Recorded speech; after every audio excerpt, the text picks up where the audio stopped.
उसने शहर की दीवारों की मुरम्मत शुरू करवा दी और शहर में ज्यादा से ज्यादा रसद जमा करने का ऐलान कर दिया था। उसके बाद उसने मगरबी यूरोप के फरमान रवाओं से मदद की दरखास्त की थी और पोप की पूरी एआनत हासिल करने के लिए कलीसिया रोमा के तमाम मुतालबात मंजूर कर लिए थे और यूनानी कलीसिया को रोमी कलीसिया के मातहत लाने के बारे में सोच रहा था। शहनशाह की कोशिशों से अब कुस्तुनतुनिया के चर्चों में भी रोमन कैथोलिक फिरके के राहत नजर आने लगे थे। ये दर हकीकत कैसर की दानिशमंदी थी। उसने ईसाइयों के दो बड़े गिरोहों में इत्तेफाक पैदा करना जरूरी समझा। उस जमाने तक ईसाइयों का फिरका प्रोटेस्टेंट पैदा न हुआ था। ईसाइयों का एक गिरोह रोमा के चर्च को पेशवा मानता था और दूसरा गिरोह कुस्तुनतुनिया के यूनानी कलीसिया को हिदायत पर तस्लीम करता था। रोमन कैथोलिक का पेशवा पोप या पापाए रूम कहलाता था और कुस्तुनतुनिया के मजहबी मरकज आया सूफिया का बिशप आजम बतरीक आजम यानी बैट्रियार्क कहलाता था।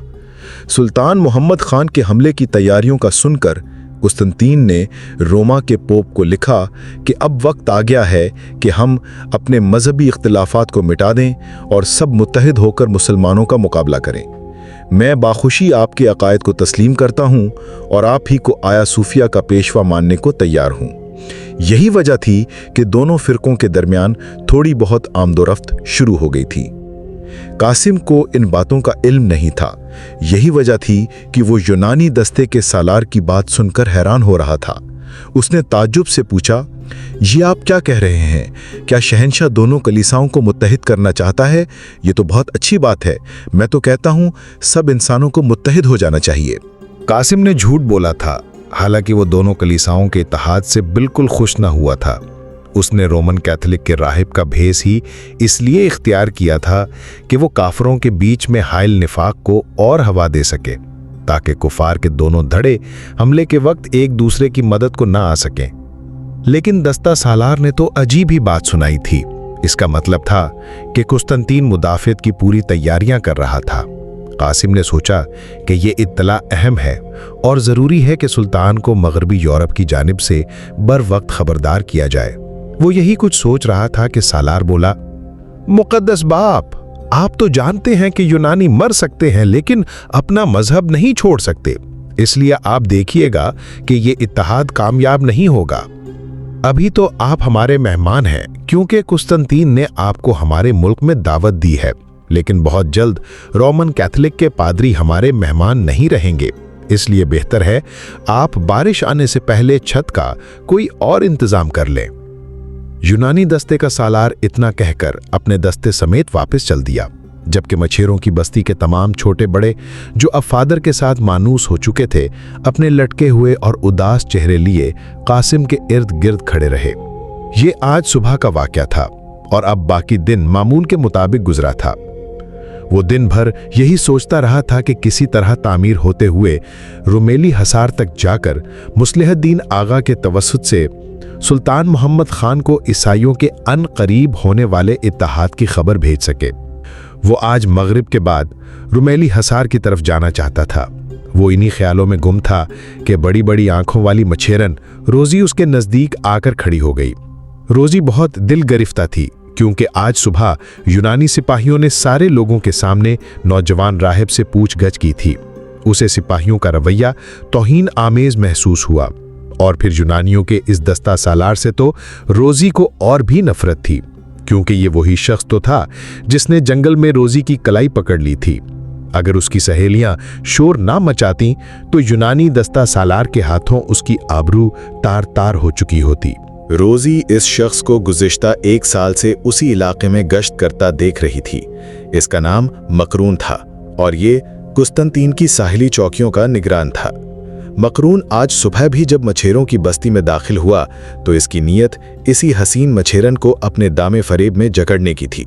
लेकिन बस्ती में दाखिल होते ही बाकू मछेरे ने उसे नौजवान राहिब के बारे में बताकर चौंका दिया। बाकू ने उसे ये भी बताया कि सरदार की लड़की इस नौजवान राहिब के आगे पीछे घूमती है। बाकू मछेरा खुद रोजी पर बुरी नजर रखता था, लेकिन सरदार के सामने इसकी बिल्कुल दाल न गलती थी। खुद रोजी भी इसके बदबूदार बदन से नफरत करती थी। इसके लंबे लंबे बाल, जिनके साथ कई कई माह की मिट्टी चिपकी होती, इसकी आंखों के सामने लहराते रहते और इसकी बाईं आंख से हमा वक्त पानी बहता रहता। बाईं आंख के सामने लहराने वाले बालों ने इसे आशूबे चिश्म का दायमी मरीज बना दिया था। इस पर मुस्तजाद ये था कि वो एक टांग से किसी कदर लंगड़ा कर भी चलता था। गोया इसकी शख्सियत ही रोज़ी के लिए कराहियत अंगेज थी। बाकू सरदार के डर से रोज़ी को कुछ न कह सकता था, वरना इसका बस चलता तो वो इसे ज़बरदस्ती उठा लेता। नौजवान राहिब बस्ती में आया और रोज़ी राहिब में दिलचस्पी लेने लगी तो बाकू के पेट में भी मरोड़ उठने शुरू हो गए। वो 5 रोज़ सांप की तरह बल खाता रहा, लेकिन कल बिल आखिर इसके जहन में तरकीब आई और उसने यूनानी सिपहसालार मकरून को जाकर नए राहिब के बारे में बता दिया। यही वजह थी कि वो आज अली सुबह सिपाहियों के एक दस्ते के हमराह मछेरों की बस्ती में आया था। मकरून गुज़श्ता 1 साल से सरदार की बेटी रोज़ी पर नज़र रखे हुए था। रोज़ी ने काफ़ी देर की खामोशी के बाद हौले से कासिम को मुखातिब किया। आज जो कुछ हुआ, हम सब बस्ती वाले उसके लिए शर्मिंदा हैं। दरअसल ये शख्स जो यूनानी दस्ते का सालार था बहुत बदतीनत शख्स है। आज आपके साथ इसने जो बदकलामी की वो आपकी वजह से नहीं बल्कि मेरी वजह से थी। कासिम ने पहली बार रोज़ी की जानिब चौंक कर देखा और किसी कदर हैरत से कहा, क्या मतलब? आपकी वजह से कैसे? क्या आप इसे पहले से जानती हैं? हाँ, ये मकरून है, इस तरफ की मुजाफाती चौकियों का निगरान। इसने जंगल में मेरी कलाई पकड़ ली थी। वो तो खुदावंद का शुक्र हुआ कि मेरी सहेलियों ने शोर मचा दिया। सारा दिन इन्हें जंगलों में घूमता रहता है। बाबा बता रहा था कि आजकल कुछ मुसलमान सिपाही आए हुए हैं, इसीलिए मकरून हवास बाख्ता और पागल हुआ फिर रहा है। कासिम ने रोज़ी की बात निहायत गौर से सुनी। अब रोज़ी उसके साथ जब बात करती तो फादर का लफ्ज़ बहुत कम इस्तेमाल करती। कासिम उसकी आंखों में लिखा पैहा में मोहब्बत पड़ चुका था, लेकिन वो यहाँ मोहब्बत करने नहीं आया था। यही वजह थी कि उसने खुद को रोज़ी की बड़ी बड़ी आंखों में डूबने से बचाए रखा। शाम होने वाली थी और वो अंधेरा होते ही रोमेली हिसार की जानिब निकल जाना चाहता था। मछेलों ने कासिम को पहले रोज़ ही एक सेहतमंद घोड़ा फराहम कर दिया था ताकि वो किताब मुक़द्दस की तालीम के लिए अर्द-गिर्द के देहातों और बस्तियों में जा सके। कासिम ने रवाना होने से पहले बड़े अजीब अंदाज में रोज़ी से कहा, रोज़ी, मैं सबके लिए मुक़द्दस बाप हूँ, लेकिन तुम्हारे लिए नहीं। मेरे दिल में तुम्हारी इज्जत एक दोस्त की तरह से है। मैं पास की बस्ती में किसी ज़रूरी काम से जा रहा हूँ और मुझे तुम्हारे तावन की ज़रूरत है। रोज़ी के लिए नौजवान राहिब का ये अंदाज़े तखातुब बिल्कुल नया और अचानक था। वो यकलख्त ही हवाओं में उड़ने लगी। कासिम की आवाज़ ने उसके कानों में न जाने क्या घोल के डाल दिया कि उसका चेहरा शर्म से गुलनार होने लगा। उसकी आंखों में हैरत थी, लेकिन फिर भी जोर जोर से सर हिलाकर कासिम को अपने ताउन का यकीन दिलाने लगी। फिर उसने पूछा, मेरी जान भी आपके लिए हाजिर है। आप हुक्म कीजिए, मुझे करना क्या है?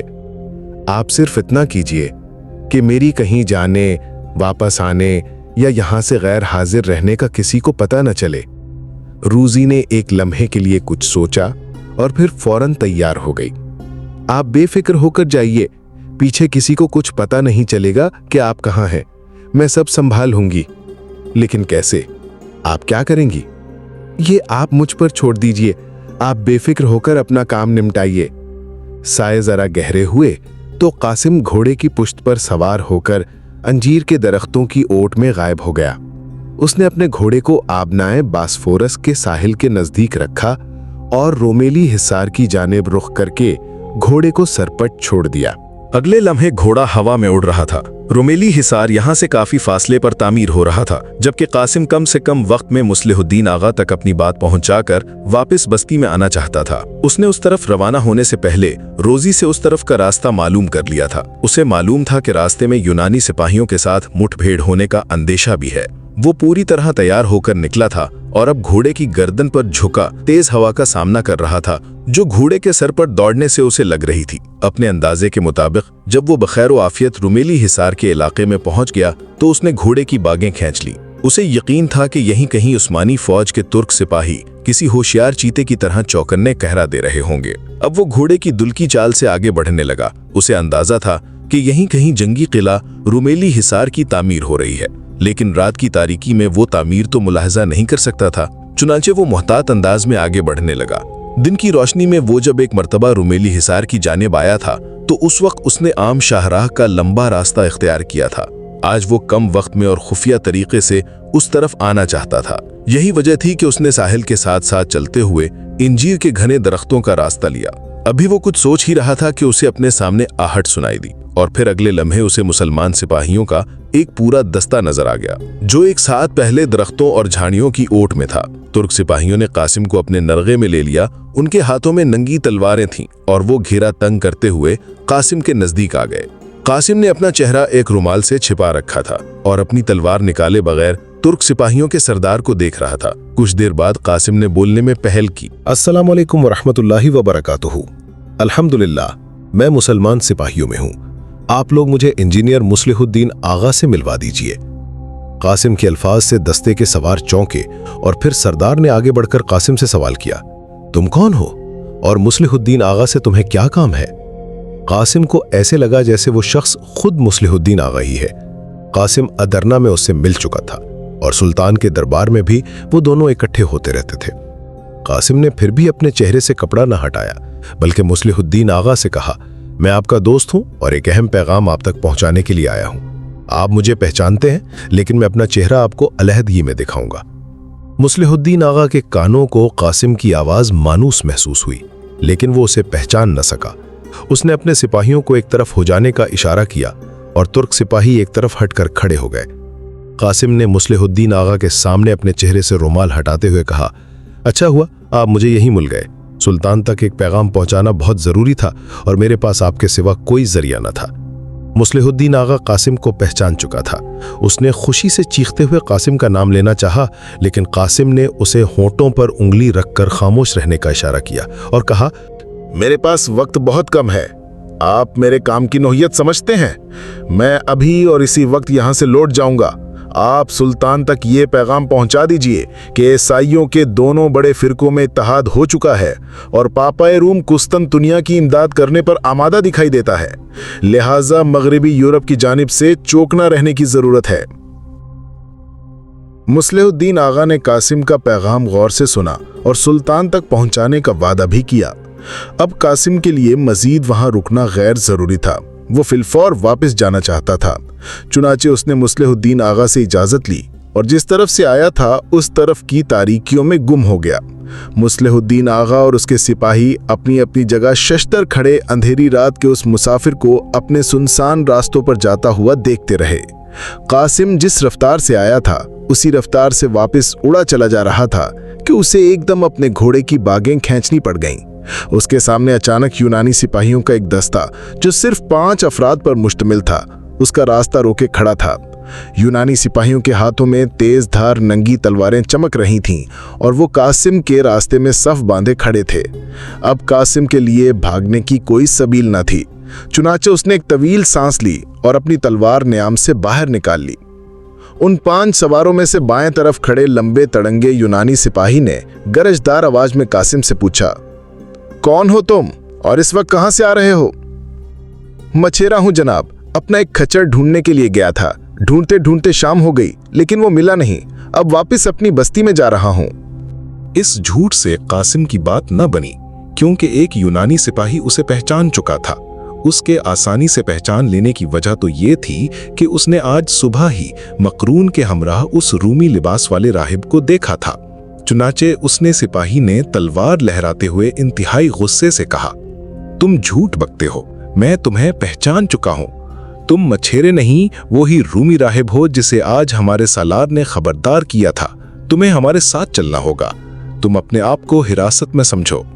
अब कासिम ने खुद को चूहेदान में फंसा हुआ महसूस किया। उसका पोल खुल चुका था और मकरून के पास पहुंचकर उसके मारे जाने के 100% मौके थे। चुनाचे कासिम ने तलवार लहराई और उन 5 पर बैक वक्त हमला कर दिया। बहुत दिन हो गए थे उसे अपने बाजुओं की कुव्वत आजमाने का मौका नहीं मिला था। उसने भूखे शेर की तरह यूनानी सिपाहियों पर हमला किया और तादाद की परवाह किए बगैर पै दर पै ताबड़तोड़ वार करता चला गया। उसकी तलवार रादो साइका की तरह दुश्मन की तलवारों पर बरस रही थी। रात की तारीकी में तलवारें आपस में टकराती तो नन्ही नन्ही चिंगारियां फिजा में बिखर जाती। कासिम के 2-4 हाथ देखते ही यूनानी सिपाहियों को उसकी महारत और कुव्वत बाजू का अंदाजा हो गया। वो उसे घेरे में लेने की कोशिश कर रहे थे, लेकिन उन्हें मुसलसल शर्मनाक नाकामी का सामना करना पड़ रहा था। और फिर कासिम की तलवार से बैक वक्त 2 सिपाही कट कर गिरे तो उनके घोड़े बदक कर भाग खड़े हुए। अपने 2 सिपाही गिरते देखकर बाकी 3 भी हिम्मत हार गए, लेकिन अब कासिम उनमें किसी को भी जिंदा ना छोड़ना चाहता था। ये लोग कासिम की असलियत जान चुके थे और इसलिए उसने तहैया कर रखा था कि वो इन सब को वासले जहन्नुम करके बस्ती में लौटेगा। कासिम की तलवार एक तीसरे सिपाही के सर पर ऐसे पड़ी कि उसके वजूद को 2 बराबर हिस्सों में काट दिया। ये हैबतनाक मंजर बाकी 2 सिपाहियों के नाकाबिले बर्दाश्त था। चुनाचे उन्होंने राह फरार इख्तियार की और लड़ाई को छोड़कर अपने घोड़ों को एड़ लगा दी। उनका रुख रूमिली हिसार की तरफ था। कासिम ने भी अपना घोड़ा इनके पीछे छोड़ दिया और दौड़ते हुए घोड़े की लगामें छोड़कर जैन के साथ लटकी अपनी कमान उतार ली।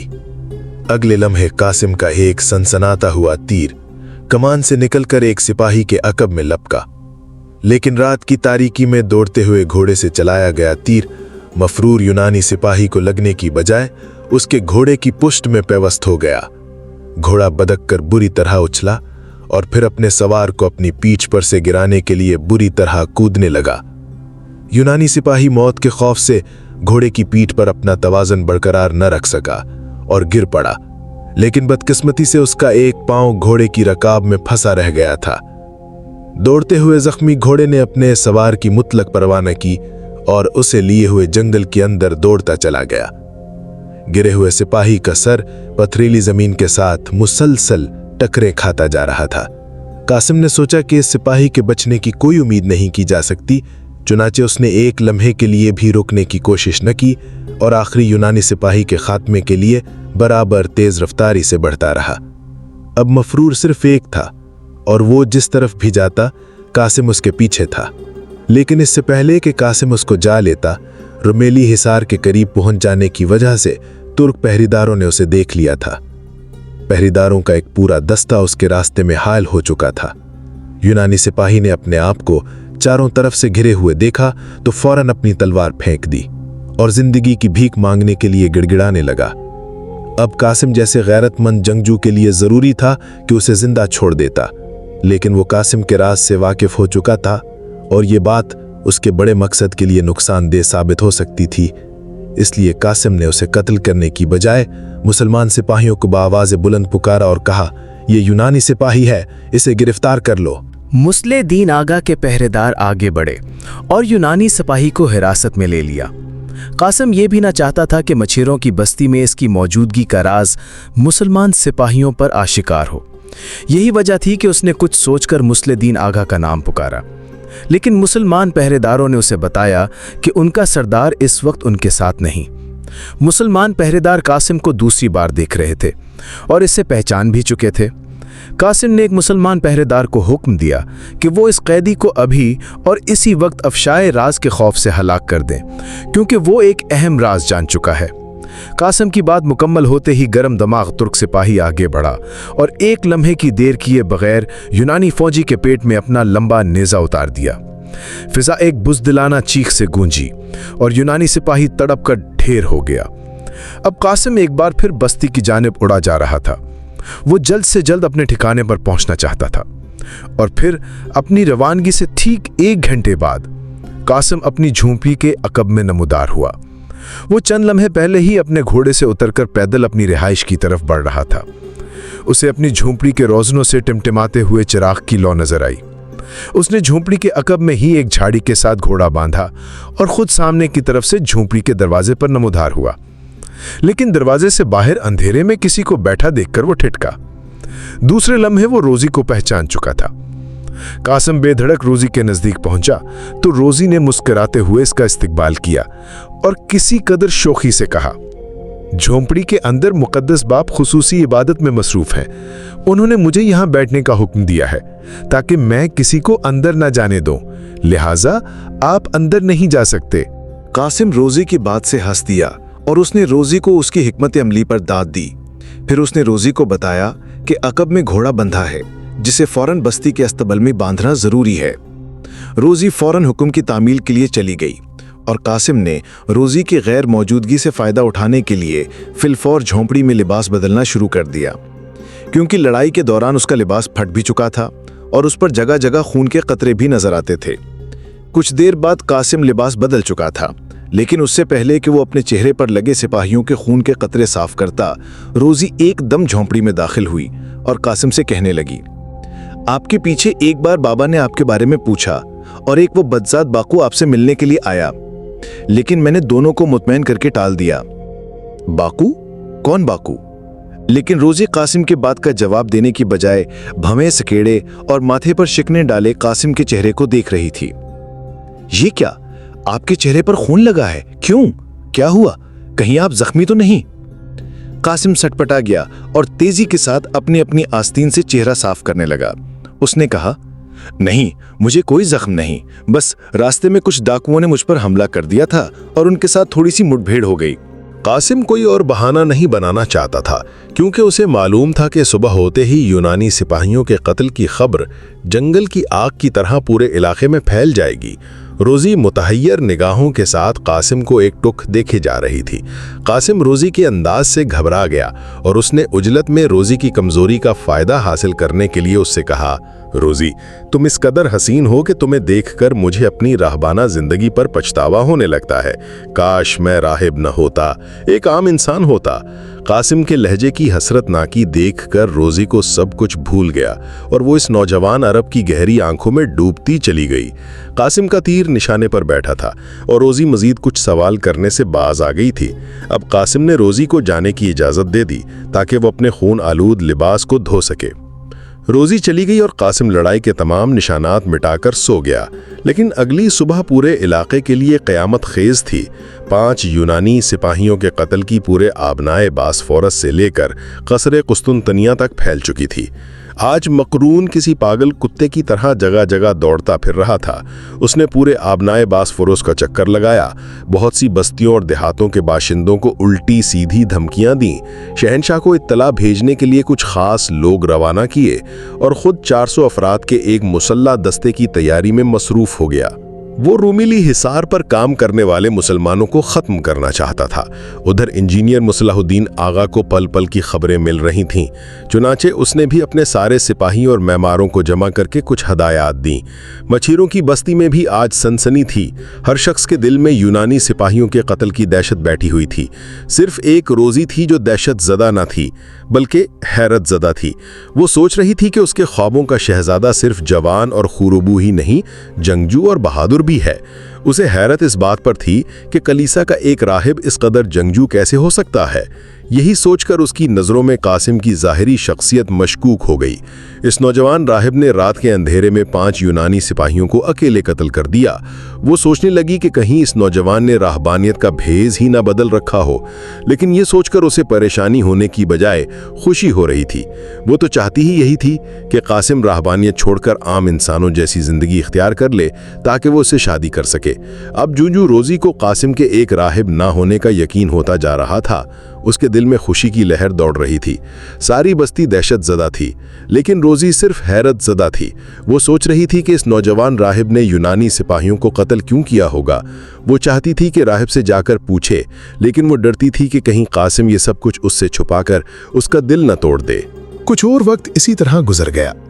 कसरे क़िस्तंतुनिया से ये हुक्म आया कि मुसलमान सिपाहियों को शहर के करीब ना आने दिया जाए और ना ही उनसे छेड़छाड़ की जाए। लेकिन मकरून अपने सिपाहियों के कत्ल पर बेहद बराफरोख्ता था। वो चाहता था कि जिस तरह भी हो उन 5 यूनानियों के कत्ल का बदला लिया जाए। वो तो इंतजार कर रहा था कि शहनशाह के दरबार से हुक्म आए और वो मुट्ठी भर मुसलमानों का किला कमा कर दे। उसके 400 सवार हरदम उसके हमराकाब थे। मकरून अपनी मरकजी चौकी में बेचैन बैठा था कि उसकी नजर बाकू मछेरे पर पड़ी, जो लंगड़ाता हुआ इसी से मिलने के लिए आ रहा था। मकरून न जाने क्या सोचकर खुश हो गया। उसे बाकू से कोई अच्छी लेकिन अचानक खबर मिलने की तवक्को थी। उसने मुस्कुराने की कोशिश करते हुए बाकू से हाथ मिलाया और उसे अपने साथ बिठा लिया। कहो, कैसे आना हुआ? लगता है कोई अहम बात बताना चाहते हो।